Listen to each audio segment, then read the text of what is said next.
आधीच्या भक्तीमध्ये आपण पाहिलं की ज्ञानाच्याकडे वाटचाल आपल्याला करायला सांगितलेली आहे. जसं पहिल्या ज्या श्रवण, कीर्तन आणि नामस्मरण 3 भक्ती होत्या, त्याच्यामध्ये आपण दुसऱ्यावरती अवलंबून होतो किंवा दुसरं काहीतरी आपल्याला करायला लागणार होतं. चौथ्या भक्तीमध्ये आपण असं पाहिलं की पादसेवन भक्ती जरी शब्दाचा अर्थ सद्गुरूंची पादसेवा, सद्गुरूंची चरणसेवा असा दिसायला अर्थ असला तरी त्या चरणसेवेचा अर्थ आपण पाहिला की ज्ञानाकडे जाणारी वाटचाल समर्थांनी मागच्या पूजेमध्ये आपल्याला सांगितली. अगदी आता तसंच आपल्याला दिसणार आहे की परमात्म्याचा साक्षात्कार होण्यासाठी आपल्याला आपलं जे माणूसपण आहे याच्या पलीकडे जायला हवं. आपण आता मागच्या वेळेस पाहिलं की आपण देहामध्ये इतके गुंतलेलो असतो. आज लगेच आपण त्याचा हे घेतलं दृश्य स्वरूप अनुभव की देहाकडे आपल्याला थोडंसं दुर्लक्ष करता आलं पाहिजे की हा देह माझ्या जर अडचणीमध्ये आड येत असेल तर त्याला सांगितलं पाहिजे की बाबा रे तुझं सगळं नीटपणे केलं आहे, आता जरा मला माझं करू दे, सारखं मला माझ्या देहात गुंतवू नको. अशा पद्धतीने आपल्याला देहाशी बोलता आलं पाहिजे. तसं ह्या परमात्म्याचा साक्षात्कार होण्याच्या मागे किंवा आत्मज्ञान ज्याला म्हणतो तर आत्मज्ञान होण्यामध्ये येणाऱ्या ज्या अडचणी आहेत, आपण भक्तीचा अर्थ पाहताना सुरुवातीला पाहिलं होतं. त्या भक्तीचा अर्थ पाहताना एक भंजन असाही अर्थ पाहिला होता की आपल्या या भक्तीच्या आड येणाऱ्या गोष्टी आपल्याला भंजन करता आल्या पाहिजेत, दूर सारता आल्या पाहिजेत. तर तसं ह्या ज्ञानाकडे जाण्याच्या मार्गामध्ये जे अर्थ येते, परमात्म्याचा साक्षात्कार होण्यामध्ये ज्या अडचणी आपल्याला येते, ती पहिली अडचण अशी आहे की आपल्याला या देहाचा विसर पडत नाही. आपण पुन्हा पुन्हा आपल्या देहामध्ये गुंततो. मी गमतीला म्हणते, शाळेत नोकरी केली तर शाळेतली उदाहरणं पटकन अपील होतात. तर एखाद्या मुलीनं गंमत म्हणून शेजारच्या मुलीला म्हणावं, तुझ्या ना गालाला शाई लागली, की ती तासभर गाल पुसत बसते. कारण तिला असं वाटतं की अरे बापरे, हे असं कोणी बघितलं तर आपल्या, आणि हे गंमत म्हणून जरी असलं तर तिला थोडं दुर्लक्ष करायचं की ठीक आहे आत्ता बाई शिकवतात ना. हे असं आपल्याला जमत नाही. आपण पण आपल्याशी मनाशी करून बघितलं की खरं असं जर कोणी आपल्याला चांगल्या 4 जणी आपण बसलो आणि सांगितलं मुलींचं उदाहरण, पण आपल्याला असं वाटतं की आता हे कधी एकदा संपतं आणि आरशात जाऊन बघते काय झालं आहे कोणचं असं आपल्याला वाटत राहतं.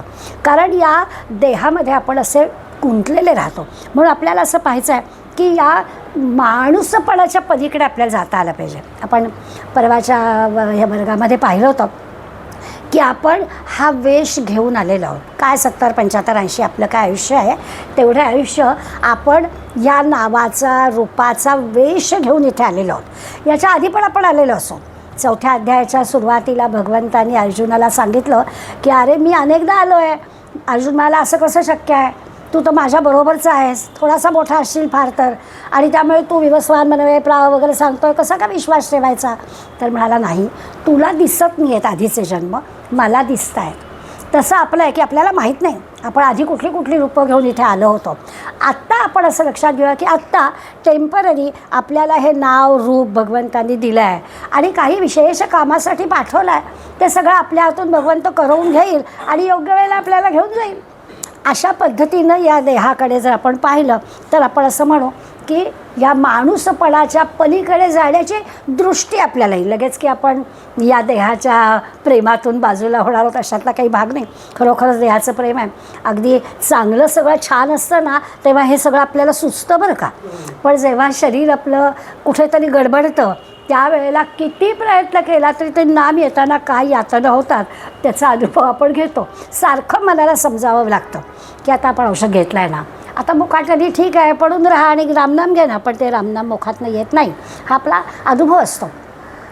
यासाठी म्हणून या अर्चन भक्तीचा आज आपल्याला छान उपयोग समर्थ करून सांगणार आहेत. समर्थांच्या बाबतीत असं एक लक्षात येतं की ते त्या विषयापेक्षा अधिक काहीतरी आपल्याला सांगतात. म्हणजे सांगणार आहेत अर्चन भक्ती, पण अर्चन भक्ती सांगता ते आपल्याला त्या अर्चन भक्ती ज्या काही आपल्याला अडचणी येतील त्या अडचणी क्षणार्धात दूर करणार आहेत आणि हळूच मानसपूजेकडे घेऊन जाणार आहेत. आता आपल्याला अनुभव येईल ह्या समासामध्ये की मानसपूजाच त्यांना खरं म्हणजे सांगायचं आहे, पण ती काही इतकी सहज नाही आहे.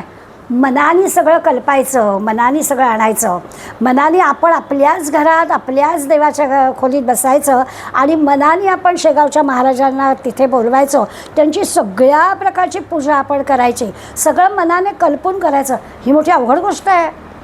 असं नाही आहे होणार मनाने सगळं कल्पून, पण ते जमलं पाहिजे याच्यासाठी अर्चन भक्तीची सुरुवात कशी करता येईल हे आपल्याला त्यांनी सांगितलं.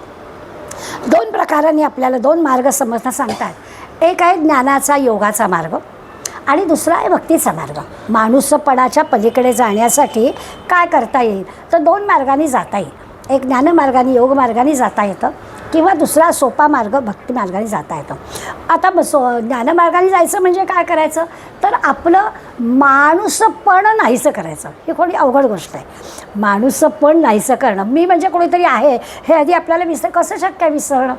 नाही विसरतात. मी परवा म्हटलं की रात्री छान झोपलो आहे पण तरी कोणीतरी आपल्या नावाने हाक मारलं तर आपण लगेच जागे होतो, कारण त्या नावारूपाशी आपण इतके बांधले गेलेलो आहोत.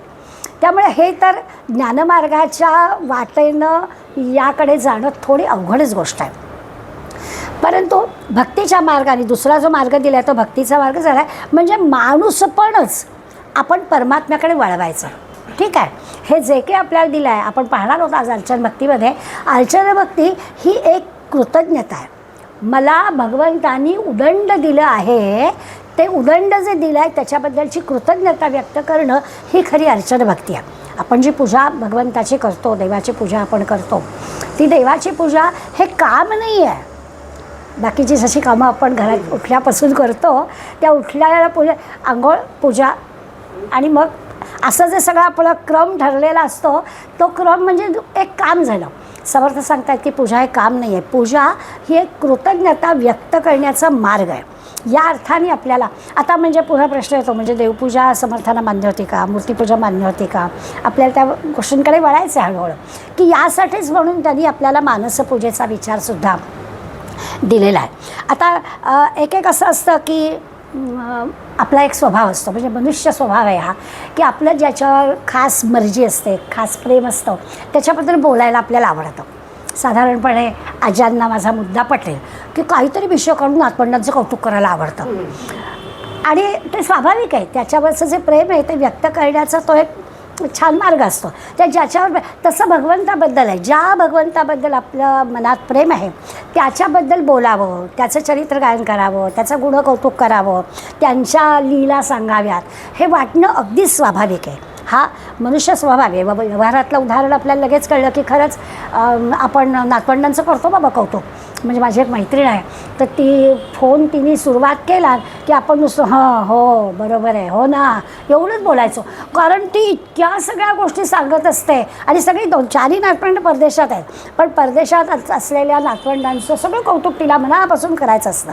आणि मग नाही ती कुणीतरी ऐकून घ्यायला श्रोता पण लागतो. मग आपल्याला असं म्हणून मग तिला बरं वाटलं म्हटलं खरं आहे गं तू इथे राहून सगळं नातवंडांचं किती कौतुक करते आहेस वगैरे वगैरे आपल्याला बोलावं लागतं. पण त्यावेळेला लक्षात येतं की ज्याच्यावर आपलं उदंड प्रेम आहे त्याच्याबद्दल बोलावं हा मनुष्य स्वभाव आहे. आता आपल्याला ह्या स्वभावाचा फायदा करून घ्यायचा आहे की जे जे चांगलं आहे, जे जे उत्तम आहे, जे जे पवित्र आहे ते सगळं असं सांगावं, ऐकावं एकमेकांना असं वाटलं पाहिजे. मग कशाबद्दल वाटेल? ईश्वराबद्दल. कधी कधी मला व्हॉट्सॲपवरती हा असा मजकूर टाकण्याचा मोह होतो की फॉरवर्डेड काय करावं. भीतीदायक गोष्टी नाही फॉरवर्डेड करू, वाईट गोष्टी नाही फॉरवर्डेड करू. कोणीतरी परदेशात मुलगा असतो आणि तो पालकांशी चुकीचं वागतो नाही फॉरवर्डेड करू. असं नाही आहेत उदाहरणं. खूप सगळे तिकडनं काळजी घेणारी मुलं आहेत आणि मग त्यांची का उदाहरणं द्यायची नाहीत. असं एखादं उदाहरण देऊन सगळ्यांना का बरं आपण डिस्टर्ब करायचं. असं नाही करू. त्या चांगल्याच गोष्टी दुसऱ्याला सांगाव्यात हे आपल्याला आज अर्चन भक्तीमध्ये शिकायचं आहे की मनुष्य स्वभाव जर असा आहे की आपल्याला जे छान वाटतं ते इतरांना सांगावं असं जर आपल्याला वाटत असेल तर भगवंताबद्दलसुद्धा आपण असं करावं की त्याच्याबद्दलच्या चांगल्या गोष्टी ज्या आहेत आपल्याला आनंद देणाऱ्या गोष्टी आहेत त्या इतरांना सांगाव्यात. जे जे काही जगामध्ये उत्तम आहे, पवित्र आहे, चांगलं आहे ते आपल्याला दुसऱ्याला सांगायचं आहे. तर ते अर्चन भक्तीमध्ये असं म्हणतात की आधी भगवंताला ते समर्पित करा. जे जे चांगलं आहे, चांगले विचार भगवंताला समर्पित करा. रिटर्न आपल्याला चांगलंच मिळणार आहे. आणि अशी जर सवय हा मनुष्य स्वभावाचा आपण फायदा करून घेतला तर ती अर्चन भक्ती आपल्याला करता येईल. 2 प्रकारांनी अर्चन भक्ती करता येते. स्थूल आणि सूक्ष्म आपल्याला सहज कळेल. स्थूल भक्ती जी आहे ती म्हणजे आपलं जे उपास्य दैवत आहे त्याची समजा मूर्ती, प्रतिमा, तसबीर आपल्याला जे काही सोयीचं आहे ते आपण आणतो आणि त्याची पूजा करतो.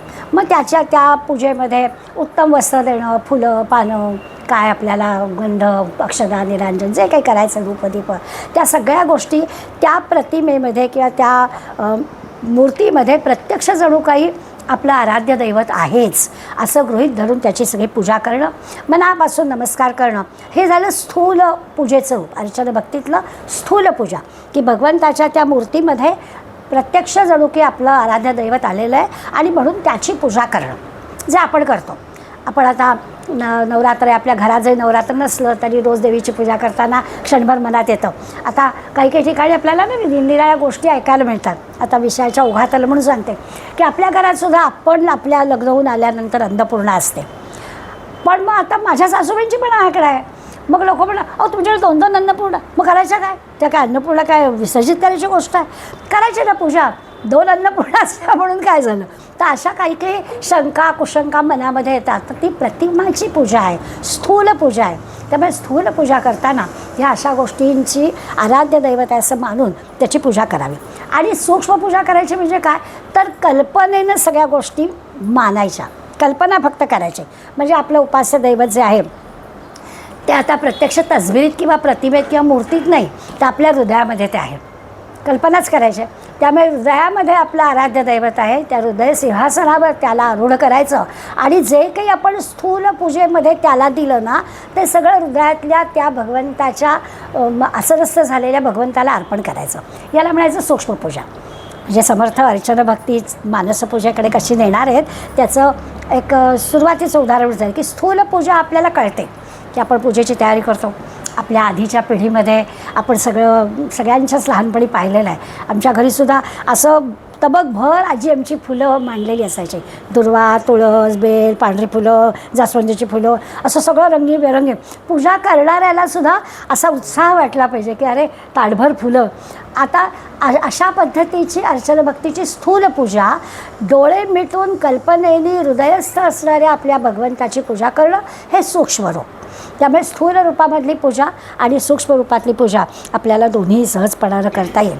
आता लक्षात येईल की ही जी सूक्ष्म पूजा आपण म्हटलं की आपल्या हृदयामध्ये आपल्या आराध्य देवताला स्थान देणं आणि त्याची या स्थूल रूपे पूजेमध्ये असणारी सगळी जी काही साहित्य होतं आपलं, ते सगळं साहित्य कल्पनेने आपल्या ह्या हृदयस्थ भगवंताला अर्पित करणं, यालाच मानसपूजा असं म्हणायचं. मनाने सगळं करायचं. आपण मानसपूजेकडे जाणार आहोत त्यावेळेला मी उदाहरण देईन. आता एक उदाहरण देते राहवत नाही म्हणून. गोळवलकर गुरुजी म्हणजे महात्मा गांधींचा वध झाल्यानंतर अनेक संघाच्या मोठ्या लोकांना तुरुंगात टाकलं, गुरुजींना पण तुरुंगात टाकलं. तर एका वार्ताहरांनी गुरुजींना नंतर विचारलं की तुम्हाला म्हणजे तुरुंगात तुम्ही वेळ कसा काढायचा, 24 तास आतमध्ये तुम्ही काय करायचं? तेव्हा ते म्हणाले, मी शाखेची मानसपूजा करायचो. म्हणजे मी मनाने गावामध्ये जायचो. आज ठाणे रेल्वे स्टेशनवर मी उतरलो, तिथे मला काही कार्यकर्ते स्टेशनवर उतरवून घ्यायला आले. मग कोण कोण कार्यकर्ते होते मी सगळ्यांची नावं आठवायचो, त्यांचे चेहरे आठवायचो. मग ते मला संघ कार्यालयात घेऊन गेले. मग तिथे कोणीतरी नाश्त्याची व्यवस्था करायला आलं. नंतर मग आमचं शाखा लागली. मग शाखेत प्रार्थना म्हणायची सगळी. कोणीतरी प्रार्थना सांगणार आहे, मग तो कार्यकर्त्याचं नाव आठवायचं, मग प्रार्थना म्हणायची. ही सगळी 1-2 तास मी एकेका गावामध्ये जाऊन मानसपूजा करायचो. आणि असं रोज एकेका गावात जायचं, तिथल्या कार्यकर्त्याला आठवायचं. तिथे मी बौद्धिक द्यायचं विषयाप्रमाणे. मग ते बौद्धिक पण मनाने द्यायचं. समोर जणू काही कार्यकर्ते बसलेले आहेत आणि विषय मांडायचा. मी त्याचं एक परिणामी उदाहरण तुम्हाला सांगते. मी डेबोनेरमध्ये राहत होते. तिथे एक लेले म्हणून राहतात. ते मला ही गोष्ट सांगत होते. म्हणाले, आम्ही नेहमी म्हणतो की गुरुजींना ना प्रचंड स्मरणशक्ती होती. खूप त्यांना आठवायचं. इतकी स्मरणशक्ती गुरुजींना होती की जुनं कुठल्याही गावामध्ये गेले तर ते डोळ्यात पाणी आणून मला सांगायचं आहे की गुरुजी म्हणे इथे आले. आपल्या श्रीराम व्यायामशाळेमध्ये संघाच्या कार्यकर्त्यांची बैठक होती. आम्ही सगळे बसलो होतो आणि एकेकाला गुरुजी म्हणाले, आपली ओळख करून द्या. आता खरं म्हणजे गुरुजींना ओळख करून देऊन काय नावं लक्षात राहणार आहे? रोज वेगवेगळ्या गावात जाणारा हा माणूस, वेगवेगळ्या गावामध्ये वेगवेगळ्या मंडळींना भेटणारा. आणि म्हणे आम्ही एकेकाने नावं सांगितली. हे करून स्वयंसेवक आहे आणि माझं नाव अमुक. तर मी माझं नाव सांगितलं, उर्फ बंडू लेले असं गुरुजी म्हणाले. एवढा वेळ मला आनंद झाला. आता कधीतरी 5-25 वर्षापूर्वी ठाणे शहरामध्ये ते आले असतील आणि भेट झाली असेल, पण हे नाव त्यांच्या कसं लक्षात आलं? हा मानसपूजेचा परिणाम आहे. मानसपूजेमध्ये आपण जे भगवंताला आठवून कल्पनेने देत असतो ते सगळं म्हणजे ही गुरुजींची मानसपूजा आपल्या लक्षात येईल. गावागावामध्ये जाऊन त्या स्वयंसेवकांबद्दलचं स्मरण करणं, म्हणून ही स्मृती त्यांना होती असं दिसे. आपण मानसपूजेमध्ये गेलो की आणखीन त्याच्याबद्दल विचार करूया. खरं तर असं आहे की घरातली जी नित्याची पूजा आहे, या नित्याच्या पूजेलाच अर्चना भक्ती म्हणायचं. आता बहुतांशी बऱ्याच घरात, आमच्या घरामध्ये होते नित्यपूजा, परंतु बऱ्याच घरामध्ये हल्ली दैनंदिन पूजा वेळेअभावी खरोखरच वेळ नसतो. आता ही आमची पुढली जनरेशन तर म्हणते की मला माझ्या भाच्या म्हणा, मावशी आम्ही ना जेमतेम फुलं बदलतो. ऑफिसला जाताना चटकन लक्षात येतं फ्रीजमध्ये फुलं असतात, मग धावत काय करायचं, पहिला निर्माल्य काढायचा आणि नवीन 4 फुलं व्हायची, एवढंच आमच्याकडून होऊ शकतं. पण आता हे बरोबर आहे का चूक आहे ह्याच्यात नको शिरूया. छान पूजा करण्यातला जो आनंद आहे तो आनंद वेगळा आहे. माझं एक मेहुणं आहे, ते म्हणायचं की मी रविवारी छान मनसोक्त पूजा करतो. रोज मला पूजा करायला वेळ नसतो ऑफिसमुळे, आणि त्या देवाला नुसता नमस्कार करून जातो, आणि त्याला सांगतो रविवारी मी सगळ्याच उपटं काढणार आहे आणि 8 दिवसाची जणू काही पूजा छानपैकी देव घासायचं आहे, मनसोक्त देवाची पूजा करायची. जे जे हवं आहे ते सगळं आपल्याला जे जे लागतं ते सगळं जणू काही भगवंताला लागतं असं समजून पूजा करायची. हा आता ज्याच्या त्याच्या विषय आहे, ज्यांनी त्यांनी आपल्याला जे योग्य वाटतं ते करावं. परंतु एक काम म्हणून ती पूजा नाही. अर्चना भक्तीमध्ये जी आपण दैनंदिन घरातली पूजा करतो आहे त्याच्यामध्ये असं आहे की ती जी काही आपली धातूची किंवा तसबीर असेल, याच्यामध्ये आपण असं मनाने ठरवतो आहे की जणू काही भगवंत त्याच्यामध्ये आलेला आहे. आता ही गोष्ट बघा की खरं तर चराचरामध्ये जिकडे तिकडे भगवंत आहे, आणि चराचरामध्ये असणारा भगवंत तुमच्या आमच्यासाठी त्या छोट्याशा मूर्तीत येतो आहे. आपण गणपतीची घरामध्ये प्राणप्रतिष्ठा करतो त्यावेळेला त्याला आवाहन करतो. गुरुजी सांगतात आपण आवाहन करतो आहे, म्हणजे जणू काही त्या भगवंताला त्या मूर्तीमध्ये आपण आणतो आहे, आणि मग 1.5 दिवस 5 दिवस जणू काही ते ईश्वरतत्व हे त्या मूर्तीमध्ये आलेलं आहे. मग ती मूर्ती आपल्या सोयीनी चांदीची असेल, मातीची असेल, जी काही आपण असेल ते, पण आपण आणि म्हणून आपण आता हलवायची नाही असं आपण सांगतो की तुमचं काय डेकोरेशनचं असेल ते आधी उरका बरं का, नंतर काही करायचं नाही. कारण ती प्राणप्रतिष्ठा झाली आहे, आवाहन करून त्याला बोलवलं आहे, जणू काही या भगवंताचं शांत छोटं रूप हे त्या मूर्तीमध्ये आलेलं आहे असं आपण मानतो. आणि म्हणून त्याला आवाहन केलं आहे. ही भगवंताची आपल्यावर फार मोठी कृपा आहे. असं भगवंतानी छोटं रूप घ्यायचं आपल्यासाठी आणि त्या मूर्तीमध्ये त्यांनी आणायचं आणि सांगायचं की ठीक आहे आता तू कर 1.5 दिवस 5 दिवस अशी पूजा, मनसोक्त पूजा कर, त्यातला तुला आनंद मिळेल. असं ही अशा प्रकारची अर्चना भक्तीतली पूजा जी आहे ती खरी अशी असायला हवी. मग अशी मी म्हटलं तसं की ठीक आहे रोजच्या धावत्या जीवनामध्ये आपल्याला जे काही योग्य वाटतं ते आपण करतो, पण रामकृष्ण परमहंसांचं म्हणणं असं आहे की काया आणि छाया एकच असते. काया आणि छाया म्हणजे मूर्तीमध्ये आलेलं जे भगवंताचं रूप आहे ते आपण छाया म्हणूया.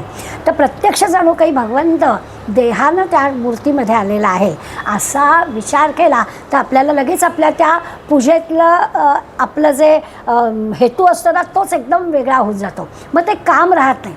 आपण ज्या मनाने असं ठरवतो की अरे घरीतले समर्थ प्रत्यक्ष इथे आलेले आहेत मी पूजा करताना, की लगेच आपलं त्या पूजेकडे बघण्याची दृष्टीच आपली बदलून जाते. यासाठी ते आपल्याला सांगतात. आता काया म्हणजे देह आणि छाया म्हणजे ही आपल्या घरात असणारी प्रत्यक्ष मूर्ती, म्हणजे आपलं आराध्य दैवत हे या मूर्तीमध्ये आपण मनाने कल्पायचं की ते आलेलंच आहे, की ती खरं म्हणजे पूजा झाली. अर्चना भक्तीमध्ये हा विचार करायचा. त्यामुळे क्षणभर का होईना आपण देवाचं उभं राहून समजा अगदी प्रत्यक्ष पूजा करायला वेळ मिळो न मिळो, पण मनाने जर अशी कल्पना केली की आपलं आराध्य दैवत या मूर्तीमध्ये आलेलंच आहे आणि त्याला आवाहन आपण केलं आहे आणि त्याला मनापासून नमस्कार करून आपण आपल्या कामाला सुरुवात केली तरी तोच आनंद आपल्याला घेता येईल. आता समर्थांनी हा समास लिहिताना अर्चना पूजेचं वर्णन करायला सामान्य मंडळींना पण अर्चना भक्ती कळावी म्हणून एक फार मोठी यादी दिलेली आहे की सगळं काय ते त्या भगवंतासाठी करावं.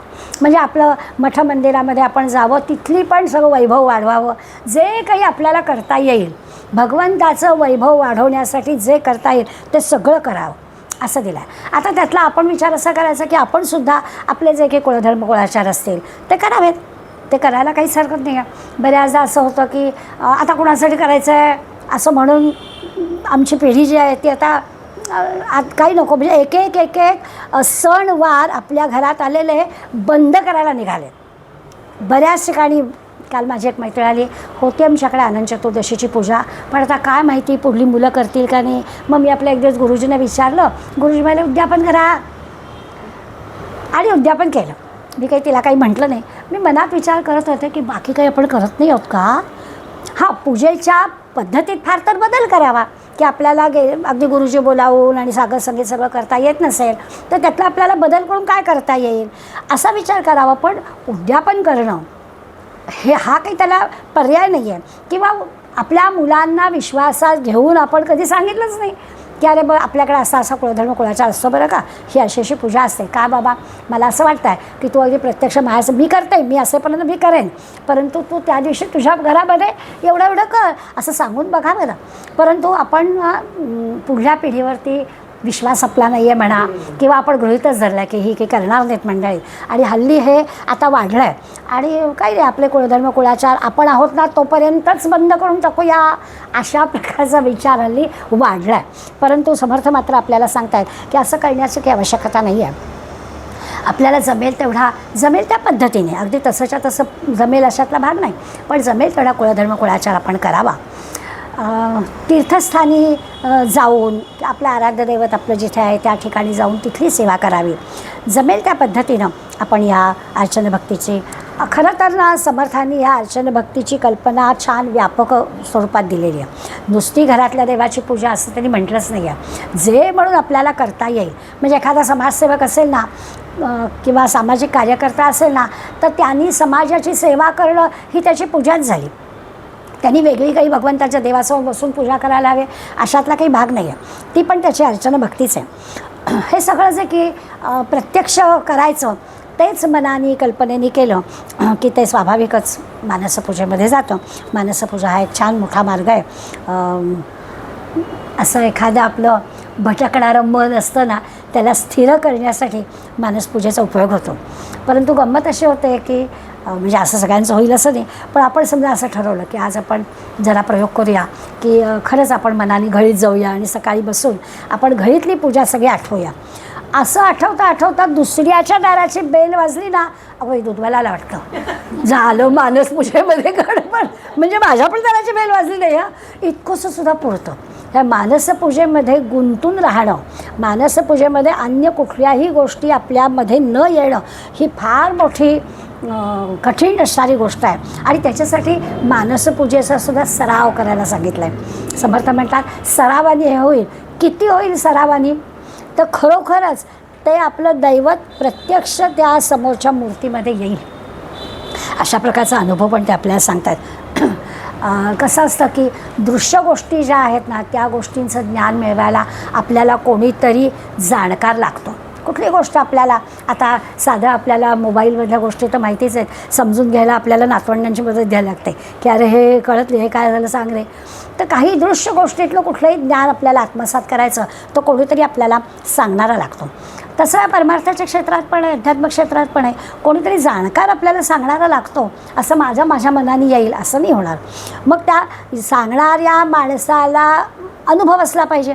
कुणाकडे आपण हे विचारतो आहे, कोणाला सांगतो आहे, म्हणजे त्याच्यामध्ये येणाऱ्या चांगल्या आणि अडचणी दोन्ही तो आपल्याला सांगेल आणि सावध करेल. याच्यासाठी या क्षेत्रातसुद्धा परमार्थाच्या अध्यात्माच्या क्षेत्रातसुद्धा आपल्याला जो जाणकार आहे तो लागतो. आता आपण गेल्या भक्तीमध्ये पाहिलंच की जाणकार कोण, संत आणि सद्गुरू. त्यांच्याशिवाय यातला जाणकार कोण, ते आत्मज्ञानी असतात. त्यांना बरोबर कळतं आपण नेमके कुठल्या पायरीवर आहोत हे पण त्यांच्या लक्षात येतं आणि त्याप्रमाणे ते आपल्याला सल्ला देतात आणि आपल्याकडून प्रगती करून घेतात असं दिसतं. त्यामुळे त्या संताला, त्या सद्गुरूला, त्या आत्मज्ञानी माणसाला शरण जाणं अशा प्रकारचा विचार मनामध्ये ठेवून ही अर्चन भक्ती करायची. हळूहळू सद्गुरू कृपा आपल्याला प्राप्त होते आणि या क्षेत्रातसुद्धा आपली प्रगती होते. परंतु मार्ग मात्र अर्चन भक्तीच्या माध्यमातून जावा. मी परवा आपल्याला म्हटलं की ज्या ठिकाणी आपल्याला जायचं आहे त्या ठिकाणी जायला सगळ्यांना काही विहंग मार्ग नाही जमणार. पक्षाचा मार्ग म्हणतात दोन असतात, मी बोलले असेल काहीतरी, पिपिलिका मार्ग आणि विहंग मार्ग. तर पिपीलिका म्हणजे मुंगीचा मार्ग. मुंगीच्या मार्गाने हळूहळू हळू जमिनीवर बिचारी असते, ती झाडावर चढत चढत कुठेतरी झाडाच्या कुठल्या तरी फांदीला टोकावर फळ असतं, त्या फळापर्यंत जाऊन कधीतरी पोचते. पडते, झडते, पुन्हा चढते, पण पोचते. याला वेळ लागतो. तो पिपीलिका मार्ग आहे, पण तिला फळ मिळतं. विहंग मार्ग जो आहे, पक्षाचा मार्ग आहे, तो काय करतो, तो उड्डाण करतो आणि त्या डायरेक्ट फळावर जाऊन बसतो आणि त्या फळाचा आस्वाद घेतो. तर हा विहंग मार्ग सगळ्यांना साध्य होईल असं नाही, परंतु पिपीलिका मार्गाने जायला योग्य पद्धतीनं सद्गुरूच्या सानिध्यात राहून त्याच्या सांगण्याप्रमाणे आपण जर प्रगती करत गेलो तर आपल्याला मार्गातले अडथळे दूर होतील आणि फळापर्यंत आपण नक्की पोचू, अशा प्रकारचा विचार पण ते आपल्याला सांगतात. आता तसं पाहायला गेलं तर त्याच्यासाठी एक शरणागती लागते, अंतःकरण शरणागती लागते. मनापासून आपण ज्या सद्गुरूला, संतांना शरण जावं लागतं, त्याशिवाय हे मिळत नाही. आता भगवंताचं जे ज्ञान आहे ते स्वाभाविकच आहे. आत्मज्ञानी माणसाला किंवा ज्याला सद्गुरू आपण मानतो त्याच्याजवळ ते ज्ञान असतं. त्यामुळे भगवंत आपल्याला असायला हवा, सद्गुरू असायला हवा. म्हणजे लगेच मनात प्रश्न येतो की आता आम्ही सद्गुरू केलं नाही, मग आता काहीतरी सद्गुरू करूया का? असं नाही, मनाने आपण सद्गुरू म्हणून कल्पू शकतो की ज्याच्यावर आपली पूर्ण श्रद्धा बसली आहे, निष्ठा बसली आहे, त्या ठिकाणी आपल्याला आपण ठरवायचं की त्यांच्या मार्गाने मला जायचं आहे. आणि अगदी सुरुवातीला मी म्हटलं की ज्याच्यावर आपली श्रद्धा बसते, ज्याच्यावर आपलं प्रेम असतं, त्याचं सगळंच्या सगळं साहित्य आपण वाचून काढायचं, अभ्यासायचं. समजा आपण असं म्हटलं की गोंदवलेकर महाराजांना मी काही दीक्षा घेतली नाही पण मी महाराजांना तर महाराजांच्या सगळ्या गोष्टी आपल्याला माहिती पाहिजेत. सगळी छानपैकी ज्यांनी ज्यांनी लिहिलेली चरित्र असतील ती वाचायची, त्यांच्या आठवणी वाचायच्या, त्यांचे अनुभव वाचायचे. आपोआप आपल्या मनामध्ये त्यांच्याबद्दलचा आदर, त्यांच्याबद्दलचं प्रेम वाढायला लागतं. आणि मग सद्गुरू म्हणजे काही वेगळं नाहीच आहे. मग सल्ला म्हणजे आपल्याला अनेकांची उदाहरणं असतील. एक शारदा मातांचं उदाहरण सांगतात की शारदा माता गेल्यानंतर तिथे त्यांचं खूप मोठं असं चित्र लावलं होतं आश्रमामध्ये आणि गोपाल नावाचा पुजारी होता तिथे. तर तो पुजारी काय करायचा, मातांजीवर एवढी त्याची निष्ठा होती, म्हणजे माताजींना त्यांनी प्रत्यक्षपणे पाहिलेलं होतं त्यामुळे त्याची निष्ठा खूप होती. तर तो त्या प्रतिमेचीच पूजा करायचा. पण जणू काही माताजी, आता मी म्हटलं तसं की त्या मूर्तीत माताजी आलेल्याच आहेत अशी तो कल्पना करायचा. आणि एखाद्या आपल्या घरी आलेल्या आपल्या सद्गुरूंची पूजा आपण कशी करू, तर त्यांना उठवणं, त्यांना दंतमंजन देणं, त्याला गरम पाणी देणं, आंघोळीला गरम पाणी देणं, असं सगळं तो करायचा. आता हे करायचं म्हणजे काय, तसं मनाने कल्पायचं की नाही माताजी आलेल्या आहेत, आता माताजी दंतमंजन द्यायचं आणि मग आता त्यांना गरम पाणी द्यायचं, मग त्यांना आंघोळीची तयारी करायची, मग आंघोळीला गरम पाणी त्यांना द्यायचं. सगळं तो असं मनाने करायचा आणि संबंध दिवसभर तो त्या माताजींच्या पूजेमध्येच असायचा. आता असं आपल्याला वाटतं की हे काय वेडेपणा आहे, पुजाऱ्याचा वेडेपणा आहे का असं, पण तो वेडेपणा नाही, त्याची निष्ठाच एवढी होती की तो मुळी माताजी मय झालेला होता. आणि असे जे असतात ना त्यांची पूजा भगवंत स्वीकारतो, याचे पण परिणाम आपल्याला दिसतात. एक दिवस असं झालं, त्याला स्वप्नामध्ये माताजींनी दृष्टांत दिला, काल तुम्हाला दंतमंजन द्यायचं विसरलास. आणि तो खरंच विसरला होता. त्याच्या लक्षात आलं की अरे हो, काल आपण असं झालं, खरं विसरला. आता त्याच्या मनात असं आलं की माताजी, याचा अर्थ असा आहे की मी जी पूजा करतो आहे ती पूजा माताजी स्वीकारत आहेत, म्हणून त्यांच्या ही गोष्ट लक्षात आली ना की मला काल दंतमंजन नाही दिलं. तर असा जो कोणी इतक्या श्रद्धेने निष्ठेने सद्गुरूची उपासना करेल ना त्याला त्याची पूजा सद्गुरू स्वीकारतो. आमच्या शिवथरगळीमध्ये एक ओंकार आजी म्हणून होत्या आणि इतकी सुंदर रामाची पूजा करायच्या, म्हणजे बघत राहावं. त्यांची पूजा आज चालली आणि आपण त्यांची पूजा बघावी. मी हा अनुभव अनेकदा घेतला आहे. किती छान, अगदी नम्र भाव असायचा, अंतकडावर पांढरी अशी किरकिरी छोटीशी मूर्ती होती ओंकाराची म्हणजे. आणि रामाची पूजा करताना त्याला वस्त्र नेसवताना आपण जसं लहान मुलाला कद नेसवतो आहे समजा, तर त्यातला गाठ घट्ट बसून असं बोट आत ठेवतो आणि गाठ मारतो आणि विचारतो ना, घट्ट नाही ना झालं, अगदी तसं त्या रामाशी बोलायच्या की असं त्याला कद नेसवताना बोर्डमध्ये, रामा घट्ट नाही ना झालं, असं विचारून अगदी इतकी पूजा म्हणजे बघण्यासारखी पूजा असायची की त्याला जणू काही त्या मूर्तीमध्ये भगवंत प्रत्यक्ष आलेलाच आहे अशा पद्धतीने ती पूजा असायची. त्यामुळे ह्या पूजेमध्ये तो भगवंत पण रमतो भक्ताच्या ह्या सगळ्यामध्ये, असं समर्थानं सांगायचं आहे की अर्चना भक्ती का करायची. तर इतकी मनापासून जो भक्ती करतो ना, भगवंताला भक्ताचं प्रेम असतं. जसं भक्ताला भगवंताचं प्रेम असतं ना, तसं त्या भगवंताला पण भक्ताचं प्रेम असतं. सुदाम्याची गोष्ट आपल्याला माहिती असेल. सुदामा जेव्हा भगवंताकडे गेला मोठा पोहे घेऊन बिचारा, आणि दारातून जेव्हा त्याला कळलं, कृष्णाने त्याला आणलं आणि संबंध राजवाडा कृष्णाने फिरून दाखवला आपल्या ह्या मित्राला, आणि फिरता फिरता तो अशा एका जागी आला, देवघर. सुदाम्याला म्हणाला, आमच्या सामान्यांच्या घरात देवघर असतं ठीक आहे, देवाच्या घरात देवघर, हा कोणाची पूजा करतो. त्यामुळे त्याला उत्सुकता होती आणि म्हणून मग लगेच सुदामा आत गेला. तेव्हा त्याच्या लक्षात आलं सगळे भक्त होते भगवंताच्या देवघरामध्ये, आणि त्या भक्तांची रोज जणू काही भगवंत पूजा करत होता. त्यामुळे आपल्याला भक्ताला जितकी भगवंताची ओढ आहे ना, तशी भगवंताला पण भक्ताची ओढ असते. म्हणून अर्चना भक्तीमध्ये याचा अनुभव आपल्याला घेता येतो. जसं भगवंताला अर्जुनाकडून काम करून घ्यायचं होतं म्हणून गीता सांगितली गेली. अर्जुनाला भगवंत हवाच होता, पण भगवंताला पण अर्जुन हवा होता. बाकी कुणाला नाही त्यांनी सांगितलं, अर्जुनालाच त्यांनी सांगितलं.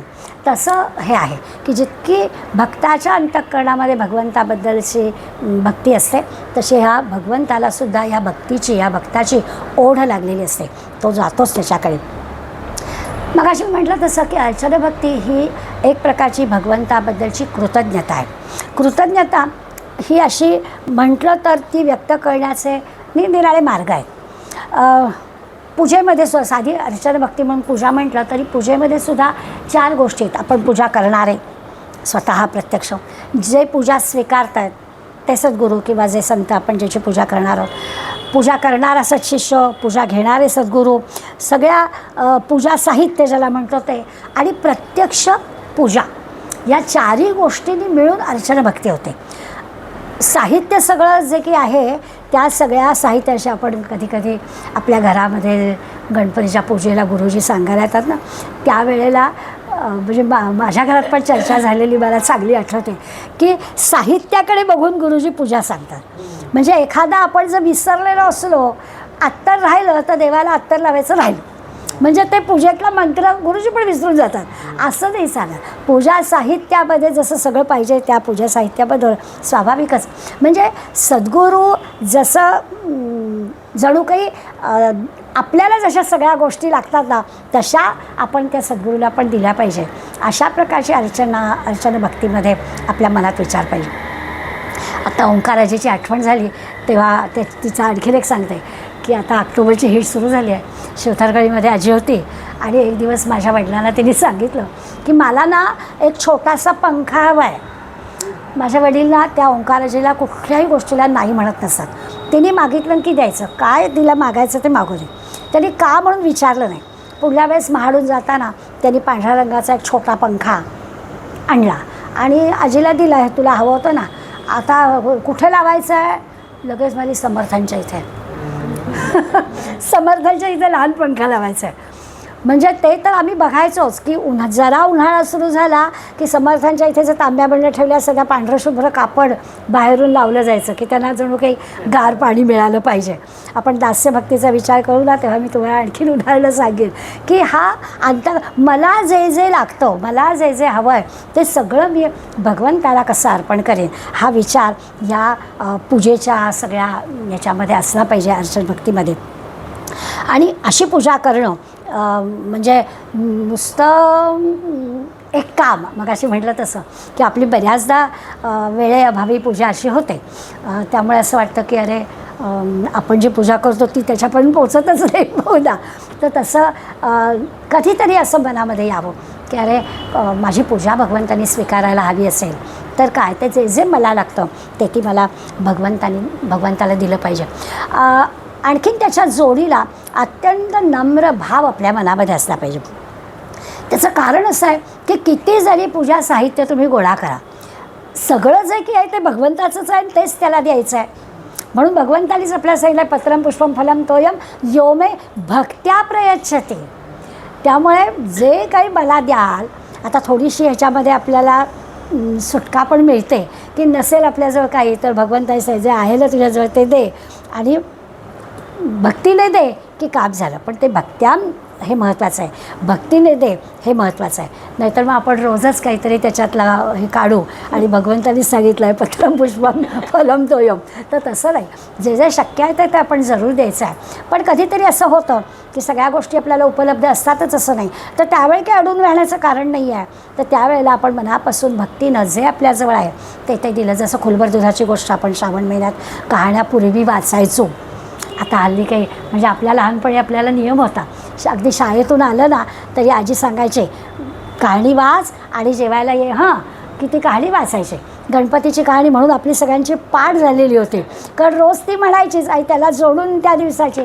तर तसं त्या याच्याप्रमाणे ती खुलबर दूध आजीनी त्या घरातल्या सगळ्यांना तृप्त करून खुलबरच दूध जाऊन शंकराच्या गाभाऱ्यामध्ये घातलं.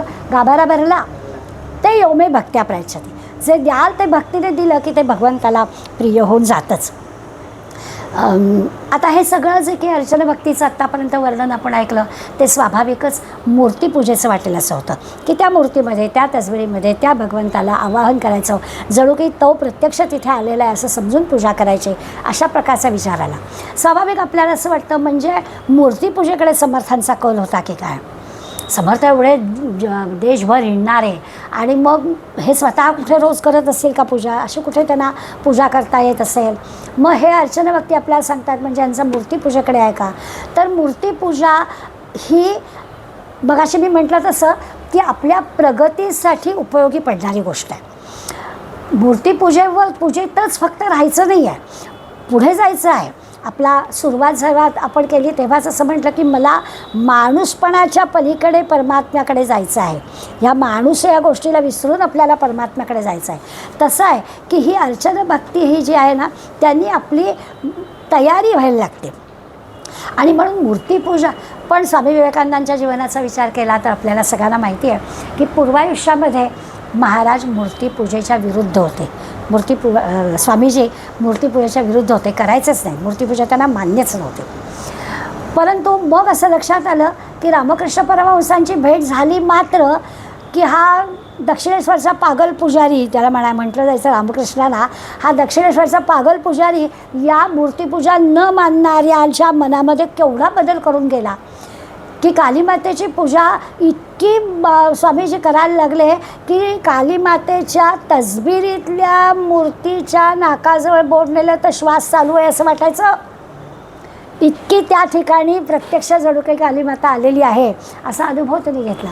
आणि त्याचा प्रत्यंतर आपल्याला अलवारच्या महाराजांना जेव्हा स्वामीजींची आणि अलवारच्या महाराजांची भेट झाली तेव्हा प्रत्यंतर पण आपल्याला आलं. गोष्ट कदाचित माहीत असेल, थोडक्यामध्ये सांगते.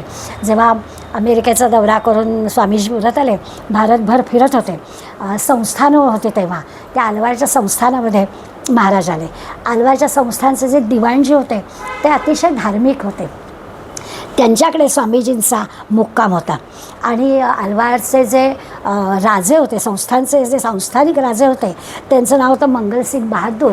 हे मात्र या इंग्रज अधिकाऱ्यांच्या बरोबर राहून त्यांना त्या सगळ्या गोष्टी आवडायला, शिकारीला जाणं, मौजमजा करणं, खानपान सेवा नवीन नवीन ठिकाणी जाऊन करणं.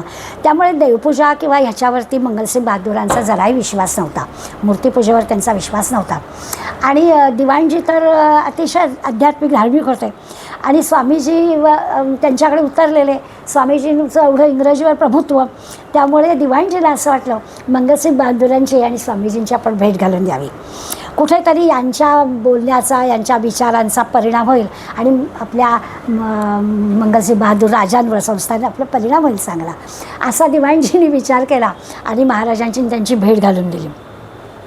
सुरुवातीला मंगलसिंग बहादूरांची आणि स्वामीजींची भेट झाली आणि पहिल्या 10-15 मिनिटांच्या बोलण्यामध्येच मंगलसिंग बहादूरांना स्वामीजींची बुद्धिमत्ता कळली की इंग्रजीवर एवढं प्रभुत्व आहे. आणि ते मंगलसिंग बहादूर स्वामीजींना असं म्हणाले की तुम्ही एवढे परदेशात हिंडून आलात, इंग्रजीवर तुमचं एवढं प्रभुत्व आहे, तर तुम्ही प्राध्यापक वगैरे का नाही झालात, हे काय भगवी कपडे घालून उगाच हिंडताय. तर स्वामीजीच ते, स्वामीजी काय असं ऐकणारे होते. स्वामीजी म्हणाले की हो, मला पण असंच म्हणायचं आहे की तुम्ही एका संस्थानचे राजे आहात आणि तुम्ही चांगले दरबारात बसून राज्यकारभार करायच्या ऐवजी तुम्ही हे काय करताय, शिकारीला वगैरे काय जाताय. तेव्हा ते चमकले की आपल्या लगेच असं हे करणं. तर म्हणाले की अहो हा प्रत्येकाच्या हो म्हणाले मला तेच सांगा, हा प्रत्येकाच्या आवडीचा विषय आहे. प्राध्यापक होण्यापेक्षा भगवी कपडे घालून धर्माचा आणि संस्कृतीचा प्रचार करणं हे जास्त महत्त्वाचं आहे, असं महाराजांनी सडेतोड त्यांना उत्तर दिलं. खरंच दिवाणजी जरा चमकलेच की अरे बापरे, आता हे असा संवाद कुठे जाईल, आपण करतो ते केलं आहे ते बरोबर केलं आहे की नाही, असं दिवाणजीला क्षणभर वाटून गेलं. जरा आणखीन हे करण्यासाठी मंगलसिंग बहादुरांनी अजून एक विषय वाढवला. तुम्हाला माहिती आहे ना, मी मूर्तीपूजा मानत नाही, असं ते स्वामीजींना म्हणाले. तशी स्वामीजी म्हणाले हो का, चांगली गोष्ट आहे. आणि स्वामीजींनी दिवाणजीला असं म्हटलं, महाराजांचं मोठं चित्र तिथे भिंतीवर लावलेलं होतं मंगलसिंग बहादुरांचं, हे चित्र जरा काढून देता का. तसे दिवाणजी म्हणाले कारणी द्या ना म्हणाले. आणि मग दिवाणजीकडून ते त्यांनी चित्र काढून घेतलं आणि दिवाणजीला म्हणाले या चित्रावर थुंका. तशी दिवाणजी म्हणाले असं का करायला सांगताय, हे आमचे महाराज आहेत, आम्ही यांना महाराज समजतो. नाही हो, काही काळजी करू नका, महाराज मूर्तीपूजा मानत नाही. हा तर एक कागद आहे, कागदावर लावलेली काच आहे, तुम्हाला काय महाराजांच्या अंगावर नाही मी तुम्हाला सांगत, असं स्वामीजी सडेतोडपणानं म्हणाले. वरती त्यावरती महाराज त्यांना असं म्हणाले की अहो ते त्या मूर्तीत मला मानतात. तर म्हणे आम्ही तेच म्हणतो आहे की आम्ही या मूर्तीमध्ये समर्थ मानतो आहे, आम्ही या मूर्तीत कालीमाता मानतो आहे, आम्ही या कृष्णाच्या एवढ्याशा छोट्याशा रूपात कृष्णाला मानतो आहे, आम्ही हेच तर म्हणतो आहे. ताबडतोब मंगलसिंग बहादूर स्वामीजींच्या पाया पडले.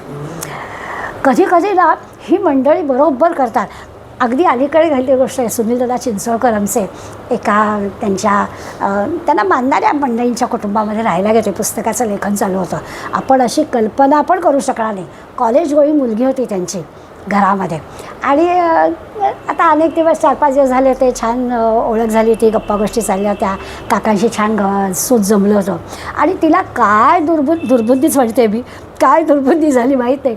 तिने आपलं एक प्रोजेक्टची वही यांना दाखवली आणि त्या प्रोजेक्टच्या वहीमध्ये हिंदी सिनेमातल्या नटनट्या त्यांची याची माहिती असं सगळं त्यांनी क्षणभर पण विचार केला नाही आणि वही फाडून टाकली वही. तिला काय वाटेल, तिच्या आईवडिलांना काय वाटेल, आपण पाहुणे आहोत, आपण असं कसं करायचं. म्हणजे विवेकानंदांची गोष्ट वाचल्यानंतर आपल्याला जर असं जमणार असेल तर ती गोष्ट ऐकून वाचून उपयोग आहे. जी गोष्ट मंगलसिंग बहादुरांच्या समोर दरबारामध्ये महाराज स्वामीजी करू शकले, तसं आपल्या जवळ तर आमच्या सुनीलदादांनी ते केलं.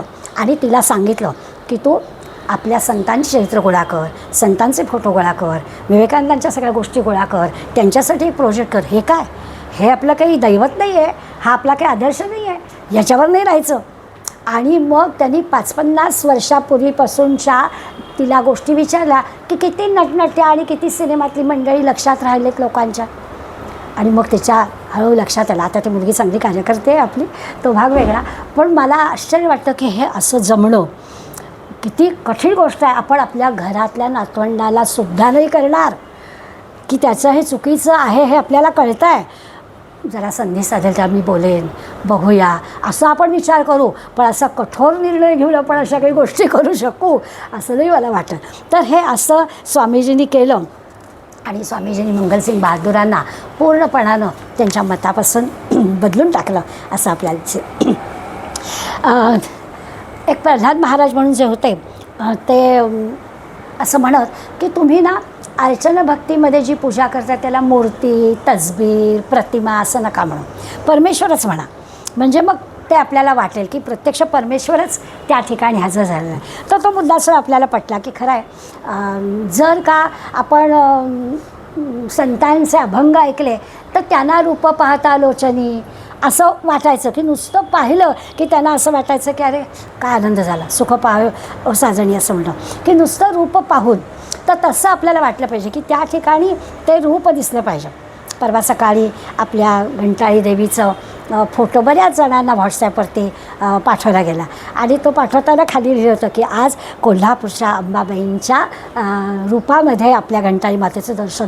आणि खरोखर इतकं सुंदर ते रूप होतं की पाहता पाहता असं पण क्षणभरात कोल्हापूरला जाऊन आलो की ती लाल साडी हिरव्या काठाची ती तशा पद्धतीनं नेसवलेली अप्रतिम. तर असं लक्षात येतं की त्या मूर्तीने म्हणायचं त्याला प्रत्यक्ष परमेश्वरच इथे म्हणायचं, ती रूपच तिथे दिसतं आहे असं म्हणायचं. जसं तुकारामाचा सुंदर ते ध्यान उभे विटेवरी अभंग आपण नेहमी ऐकतो वाचतो. तर ते सुंदर ते ध्यान उभे विटेवरी आणि मग तुकाराम महाराजच्या अभंगामध्ये त्याचं सगळं वर्णन करतात. तसं ते रूप आपल्याला इथं दिसलं पाहिजे. अशा पद्धतीचा विचार केला तर ती म्हणजे मूर्तीपूजाच, पण त्या मूर्तीमध्ये प्रत्यक्ष परमेश्वराला त्याचं अस्तित्व तिथे आहे असं आपल्याला वाटणं. रामकृष्ण परमहंसांच्या बद्दल मी ते जेव्हा शारदा मातेची पूजा करायचे त्याच्याबद्दल एक छान एक 4 ओळीची कविता त्यांनी दिली आहे. त्यांनी असं म्हटलं की रामकृष्ण तासनतास पूजा करायचे आणि त्यांची ती पूजा म्हणजे प्रत्यक्ष कालीमाता जणू काही समोर आलेली आहे आणि तिची ती पूजा करतायत, अशा पद्धतीने त्यांची पूजा चालायची. आणि मग अशी मी म्हटलं तसं की ती कालीमाता पूजा स्वीकारायला आलेली आहे असं प्रत्यंतर पण त्यांना यायचं. म्हणजे जसं मगाशी म्हटलं की नाकाजवळ बोट नेलं तर श्वास चालू आहे असं त्यांना वाटायचं. तर सत्यदेवानंद सरस्वतींनी रामकृष्णांची ही जी पूजा पाहिली ऐकली त्यावेळेला त्यांनी असं म्हटलं की देव्हारातील निश्चल दैवत पुन्हा कदापि हलेल का, ऐसी पूजा असा पुजारी पुन्हा जगाला दिसेल का. रामकृष्णांसारखा पुजारी आता पुन्हा आपल्याला दिसणार नाही, कारण ते निश्चल दैवत जे आहे ते काही हलत नाही आहे, एका जागीच आहे. पण ते हल्लं त्यांच्या पूजेने.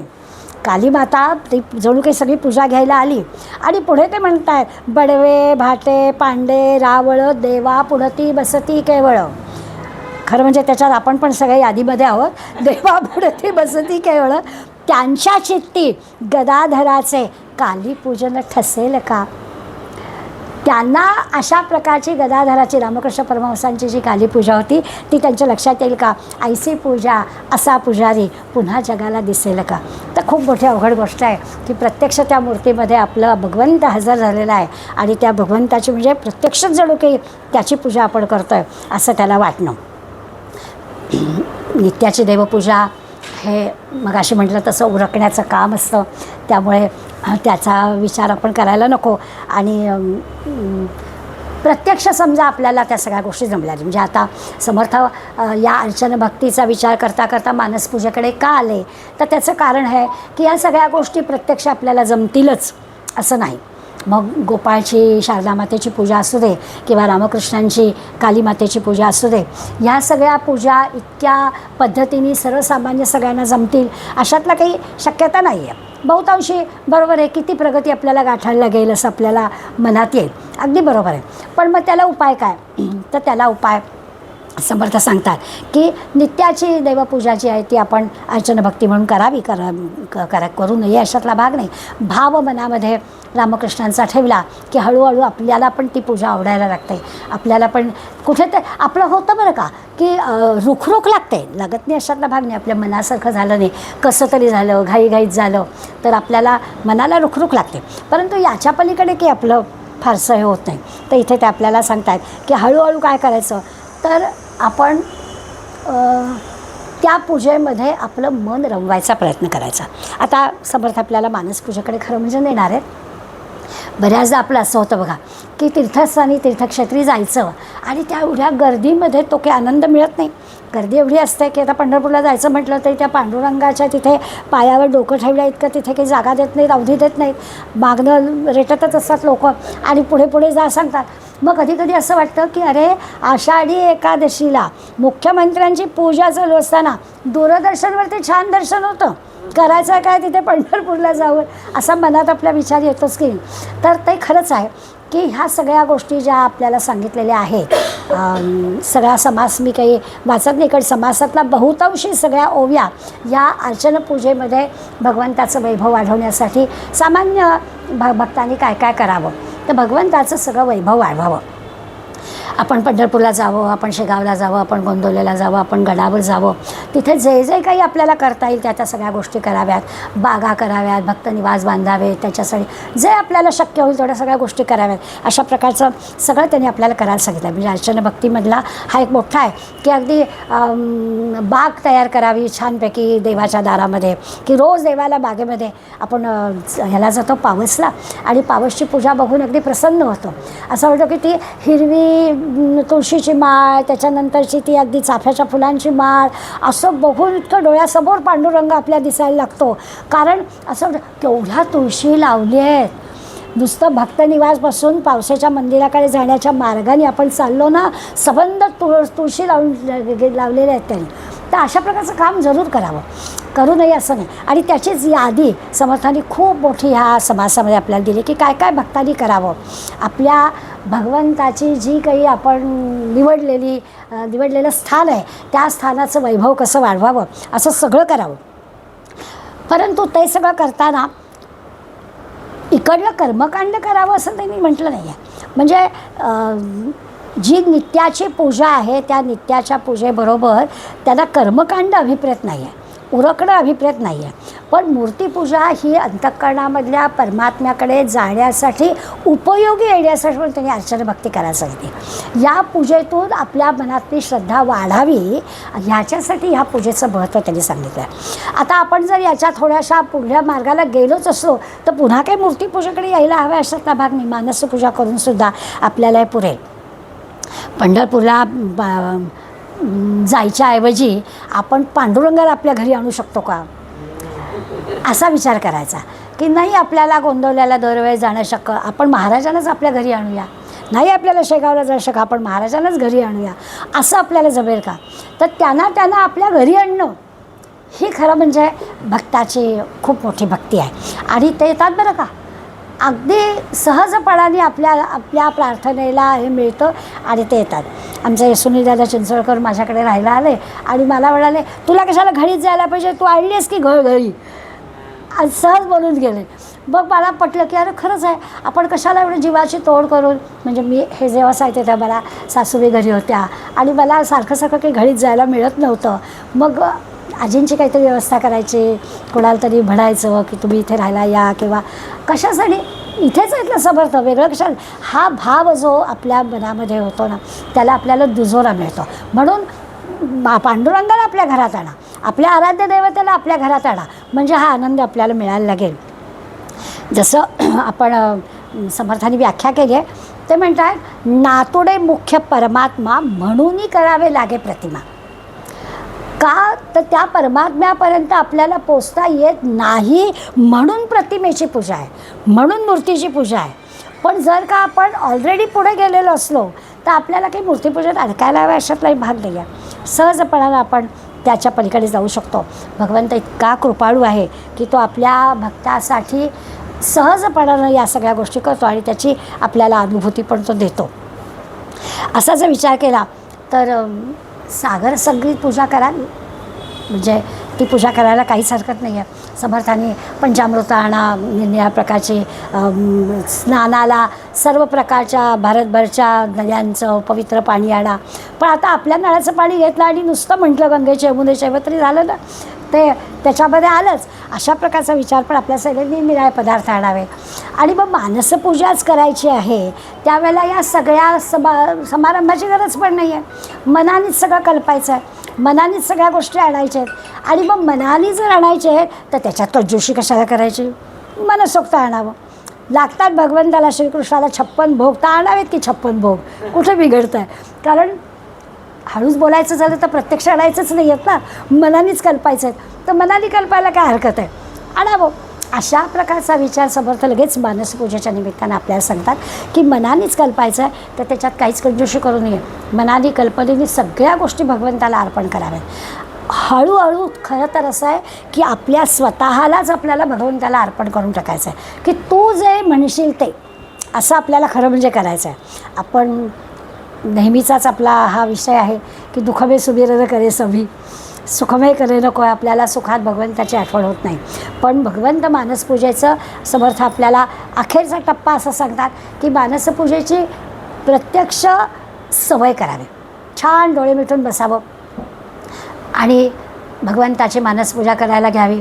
मानसपूजा करता करता जे जे मला लागतं ते सगळं भगवंताला अर्पण करावं. आता मला काय लागतं या गोष्टींची यादी आपली भरपूर आहे. आपल्याला सगळं छानच लागतं, सगळं छानच लागायला हवं आणि मग त्याला पण सगळं छानच असायला हवं. मग त्याला जर छान असायला हवं तर तसं आपण त्याला द्यायचं, मनाने द्यायचं आहे. ते पु ल देशपांडे म्हणायचं आहे ना, अरे ते मग मनानेच द्यायचं आहे, तर मग तो हार अध्यक्षांच्या गळ्यातला तोकडा कशाला तो घालायला, तर तो म्हणतो नाही काय करा, मुकुट जरा बाहेर काढा, हार घाला परत मुकुट ठेवा. तर असं कशाला करायचं, त्याला भरपूर मोठा हार घाला की अगदी सगळा सोन्याचा चांदीचा जो काय आपल्याला मनाने हवा आहे तो रोजच्या रोज वेगवेगळ्या हिऱ्यांचा हार घालावा की भगवंताला कुठे अडताय. आणि मग तो मुकुट बाजूला करायची वेळ कशाला, चांगला मोठा हार घालावा आणि सहजपणानं मुकुटासकट तो जाईल भगवंताच्या गळ्यामध्ये असा घालावा.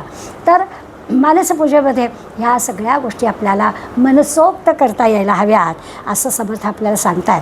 आणि अगदी सुरुवातीला मगाशी मी गोळवलकर गुरुजींचं उदाहरण दिलं, ते उदाहरण जर मनात आपण लक्षात घेतलं तर आपल्याला कळेल की या गोष्टीमुळे आजकाल आपल्याकडे अल्झायमरचे पेशंट बरेच वाढलेत. त्यामुळे ह्या मानसपूजेचा उपयोग आपल्याला आपली स्मृती जागृत राहण्यासाठी होतो. त्या मनाने आपल्याला सगळं कल्पायचं आहे. रोज मनाने आपण एका तीर्थक्षेत्री जायचं. रोज सकाळी आपण बसलं देवाच्या पुढे, चला भगवंता आज आपण पांडुरंगाचं दर्शन घ्यायला पंढरपूरला जाऊया, आणि मनाने सगळं पंढरपूरच्या अगदी गाभाऱ्यात जाऊन आपण पांडुरंगाची पूजा करायची. आणि तिथे कोण आपल्याला पूजा करायला मिळणार आहे, कोण आपल्याला त्या पांडुरंगाची पूजा करायला मनाने करायचे, ते आपण आपल्या घरात बसून पंढरपूरच्या पांडुरंगाची पूजा करून येऊ शकतो. अशा प्रकारची मानसपूजा आपण करायची, सवय करायची, इतका सराव करायचा, इतकी सवय करायची की गोळवलकर गुरुजी आपल्याला त्यांचा प्रत्यक्ष अनुभव सांगितला की शाखेचं नुसतं स्मरण, मानस शाखा, गोळवलकर गुरुजी मानस शाखा लावायचे, तशी आपण मानस पूजा करायची की स्वाभाविकच. मग अशी मी उदाहरण दिलं आपल्याला, सतीश मला वाटतं नव्हता म्हणून त्याला सांगते की आपल्या नावाने गुरुजींनी आपल्याला ओळखलं, याच्यासारखा आनंद आणखीन काय असायला हवा. गुरुजी सांगतात की तुम्ही बंडू ना, बंडूलेले, म्हणजे शंकाच होती त्यांच्या मनामध्ये. अशा पद्धतीने जेव्हा आपल्याला गुरुजी ओळखत आहेत, कशामुळे हे घडलं, तर हे केवळ मानस शाखेमुळे घडलं. रोज एकेका गावामध्ये मनाने, त्यामुळे तुरुंगात होते तरी गुरुजींना काही त्याचे कष्ट नव्हते. गुरुजी मानस पूजेच्या आनंदात होते. रोज शाखेमुळे, रोज बौद्धिक द्यायचं आहे, रोज एका शाखेमध्ये जाऊन तरुणांपुढे बौद्धिक द्यायचा आहे, त्याचा विषय ठरवायचा आहे, त्याची तयारी करायची आहे आणि छानपैकी मनाने भाषण पण द्यायचं आहे. असं सगळी जी तयारी करायची आहे त्याच्यासाठी लागणारी जी स्मरणशक्ती आहे त्या स्मरणशक्तीचा उपयोग आपल्याला करायचा आहे. आणि काल वाचता वाचता मला असं वाटलं की हा अल्झायमरवर खूप मोठा उपाय आहे की मानसपूजा करणं किंवा मनाने भगवंताला सगळं अर्पण करणं आणि त्याच्यासाठी आपला हा वेळ देणं. बरं, त्यांनी काही आपल्याला बंधनं घातली नाही आहेत. आपण मनानेच सगळं करायचं आहे म्हटल्यावरती काही खर्च करायला नको आहे, काही सगळ्या वस्तू आणायला आपल्याला वेळ जायला नको आहे, पैसा खर्च करायला, सगळ्या गोष्टी आपल्याला मनाने उपलब्ध करायच्या आहेत. आणि गाडीचं तिकीट काढायला नको आहे, गाडीत गर्दी आहे की बघायला नको आहे, मनानेच आपल्याला शेगावला पोचायचं आहे, मनानेच आपल्याला गोंदवल्याला पोचायचं आहे. आणि अगदी आज जाऊन कधीही कुणालाही न मिळणारा सुखाचा आनंदाचा अनुभव घ्यायचा आहे आणि ती पूजा करून यायची. याच्यासारखं आणखी काय पाहिजे. ही अर्चन पूजेपासून मानसपूजेपर्यंत समर्थाने आपली या समासामध्ये प्रगती करून घेतली. म्हटलं तर 3/4 ओव्या या अर्चन पूजेच्या आहेत. भगवंताचं सगळं वैभव कसं वाढवावं याबद्दलचं वर्णन करणारे आहेत. हळूच आपल्याला ते मानसपूजेकडे नेत आहेत आणि मानसपूजा किती महत्त्वाची आहे ते आपल्याला सांगतायत. त्याचा विचार करायचा लक्षात आपल्या येईलच. मग अशी बोलता बोलता असं म्हटलं की ह्या सगळ्या ज्या भक्ती आहेत ना, या भक्ती म्हणजे कृतज्ञता व्यक्त करणार आहेत. भगवंतानी मला जे दिलं आहे त्याच्या बदल्यात मी भगवंताला काय देतो आहे त्याचा विचार या सगळ्या भक्तींमध्ये केलेला आहे. आणि आता हळूहळू प्रगती कशी आपली होते हे पण आपल्याला कळेल की श्रवण करायचं आहे. सर्व प्रकारचं श्रवण आपल्याला भगवंताने करायला सांगितलं. पहिली जी श्रवण भक्ती सांगितली की सगळं काय तर ऐकावं. ऐकावं म्हणजे फक्त ऐकावं असं नाही, तर त्याच्यात वाचन आलं, ऐकणं आलं, समजून घेणं आलं, सगळं झालं, पण ते श्रवण करायला सांगितलं. श्रवण करून पुरलं नाही तर त्या काळामधली परिस्थिती असेल की लोकांना कीर्तन हा एकमेव विचार होता म्हणून लगेच त्यांनी कीर्तन भक्ती झालं. कीर्तनाच्या माध्यमातून आपण ऐकावं. आणि मी बोलता बोलता आपल्याला असं म्हटलं की ह्या दुसऱ्यावर अवलंबून असणाऱ्या भक्ती आहेत. चांगल्या गोष्टी ऐकायला मिळणं, चांगल्या गोष्टी वाचायला मिळणं, चांगल्या गोष्टी कुणाकडून तरी आपल्याला समजणं, ह्याच्यासाठी आपल्याला दुसऱ्यावर अवलंबून राहायला लागतं. नामस्मरणाला त्यांनी आपल्याला सांगितलं की काही गरज नाही आहे, तुमचं तुम्ही करू शकता, साधनं पण लागत नाही, माळ असली तरी चालते, नसली तरी चालते. किंबहुना गोंदवलेकर महाराज म्हणतात तसं माळ धरली पाहिजे आणि माळ सुटली पाहिजे. म्हणजे माळ घेतली पाहिजे सुरुवातीला, नाही असं नाही, पण श्वासागणिक ज्याचं नाम चालू होतं त्याला माळ घेण्याची पण गरज नाही, अशी प्रगती झाली पाहिजे. आणि मग लगेच ह्याच्यामध्ये आपण सद्गुरूची पादसेवा, सद्गुरूची चरणसेवा म्हणता म्हणता आत्मज्ञानाकडे कसं जायचं याचा विचार केला. तीच गोष्ट विचार अर्चन भक्तीमध्ये केला. आता ज्या पुढल्या 3 भक्ती आहेत त्याच्यामध्ये आपल्याला परमेश्वराचं सखा व्हायचं आहे, परमेश्वराचा दास व्हायचा आहे. तो आपण पुढल्या वेळेला पाहूया. त्याच्या तत्पूर्वी आपल्याला पुन्हा एकदा वंदन भक्तीचा नामस्मरणामध्ये आणि वंदन भक्तीमध्ये पण फरक कसा आहे तोही आपल्याला त्याच्यात कळेल. पण भक्ती ही भगवंताबद्दल व्यक्त करण्याची कृतज्ञता आहे. खरोखरच तुम्ही आम्ही फार भाग्यवान आहोत. आपल्याला भगवंतांनी इतकं उदंड दिलं आहे की त्याच्याबद्दलची कृतज्ञता व्यक्त करायला हे मार्ग दिलेत भक्तीचे. या मार्गानं आपण भगवंताबद्दलची कृतज्ञता व्यक्त करावी असं समर्थ आपल्याला हे सांगतात. अशा प्रकारचा विचार मनाशी धरून आपण मानसपूजेचा अभ्यास करण्याचा प्रयत्न करावा. खूप अवघड गोष्ट आहे नाही असं नाही, पण प्रयत्न केला तसं लक्षात येईल की अरे हो, ह्यात एक वेगळा आनंद मिळतो. मनाने भगवंताची पूजा करायची, मनाने हे सगळं करायचं आणि मनाने करता करता आपण त्याच्यामध्ये रंगून जायचं. क्षणभरामध्ये आपल्या लक्षात येतं की आपण खरंच त्या ठिकाणी गेलो आहे, आपण खरंच कधी घडीत पोचलो आणि घडीत कधी त्या समर्थांच्या आणि कल्याणाच्या समोर बसलो आहे आणि त्या ठिकाणी चाललेल्या सगळ्या गोष्टींचा आनंद घेतो आहे हे आपल्याला लक्षातच येत नाही. इतकी सहजपणानं आपण त्याच्यामध्ये आनंदाचा अनुभव घेऊ शकतो. त्यामुळे आपण इथे थांबूया. मानसपूजेचा अभ्यास करा असं नाही मी म्हणत, पण विचार आपण मनामध्ये ठेवावा. जे अर्चन भक्तीकडून हळूच त्यांनी मानसपूजेकडे आपल्याला कसं नेलं ते आपल्या लक्षात येईल. सांगायचं आहे त्यांना मानसपूजाच संबंध. तीर्थ म्हणजे भारतभर प्रवास केला 12 वर्ष समर्थांनी. त्या 12 वर्षामध्ये हिमालयामध्ये ते गेले आणि हा देह विसर्जित करावा असा मनामध्ये त्यांच्या विचारही आला. त्याच्या मागचं कारण होतं की हिमालयापर्यंतचा जो प्रवास झाला त्या प्रवासामध्ये संबंध देशभरामधल्या सगळ्या गोष्टी ज्या त्यांनी पाहिल्या आणि त्या सगळ्या बदलणं जर आपल्याला शक्य नसलं तर राहून काय उपयोग असा क्षणभर मनात विचार आला. अगदी मथुरेला ते गेले होते. कृष्ण जन्माचा उत्सव होता आणि त्या कृष्ण जन्माच्या उत्सवामध्ये 2 हिंदू मुलींना प्रत्यक्ष कृष्णाचा पालखी सोहळा चालू होता आणि त्या वेळामध्ये पळवून दिल्याची घटना घडली होती. आणि आता सद्यस्थितीमध्ये जे काही चाललेलं आहे याच्यामुळे मला हे उदाहरण आपल्याला द्यावंसं वाटलं. आणि समर्थ त्या कृष्ण जन्माच्या पालखीत होते. त्यांच्या जेव्हा कानावर ही गोष्ट आली तेव्हा म्हणाले मग हिंदू झोपला आहे का? हिंदूंना त्या 2 हिंदू मुली पळवल्या जात आहेत हे कळलं नाही का? आणि हा जर बदल आपण करू शकणार नसलो तर ह्या देहाचा उपयोग काय? म्हणून देह विसर्जित करण्याचा विचार पण समर्थांच्या मनात आला होता. आणि समर्थांना भगवंतांनी प्रत्यक्ष दर्शन देऊन, रामाने प्रत्यक्ष दर्शन देऊन सांगितलं की तुम्हाला काय नेमकं काम करायचं आहे, त्यासाठी तुमचा हा देह आहे. आणि मग पुढे आपल्याला माहितीच आहे की ते महाराष्ट्रात आले आणि एवढं मोठं छत्रपती शिवाजी महाराजांचं मोठं काम आहे, हिंदवी स्वराज्याची स्थापना वगैरे वगैरे केलं. तर अशा प्रकारच्या मूर्तीपूजेत काही समर्थ रमणारे नव्हतेच. त्यांचा जर विचार केला त्यांच्या चरित्राचा तर त्यांना मूर्तीपूजेकडून या अशा पद्धतीनं आपल्याला परमात्म्यापर्यंत पोचवण्याचा मार्ग दाखवायचा आहे.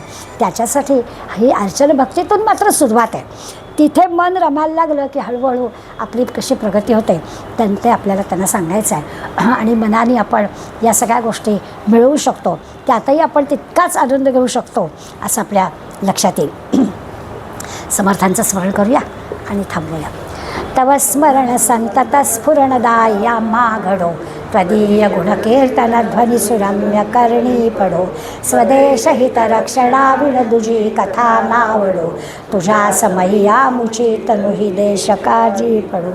जय जय रघुवीर समर्थ.